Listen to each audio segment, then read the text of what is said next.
નમસ્કાર મિત્રો, અમે માણસા તાલુકાના અમોલ ગામમાં આવેલા છીએ. સ્વીસવાળાની પરિવાર તરફથી જેને કોઈ આવકનો સ્ત્રોત નથી એવા પરિવારોને મદદ કરવા માટે સ્વીસવાળા માર્કેટિંગ કંપની બનેલી છે, જે મહેસાણાથી ચાલુ છે. અને એના માધ્યમથી અમે જેને આવકની કમી છે એવા પરિવારોને સાથને સહકાર આપવા માટે સ્વીસવાળા નામની પ્રાઇવેટ લિમિટેડ કંપની ચાલુ છે.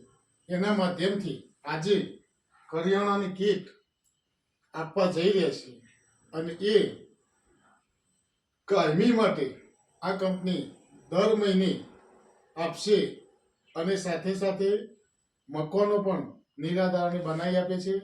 જય સ્વીસવાળા, કાયમ સ્વીસવાળાનું આ વેન ચાલુ રહે. મિત્રો, તમે પણ જોડાઓ. અને હું તો એવું કહીશ કે આ ધર્મનું કામ છે. ધર્મની અંદર સૌ સાથે મળીને કામ કરીશું. જય સ્વીસવાળા.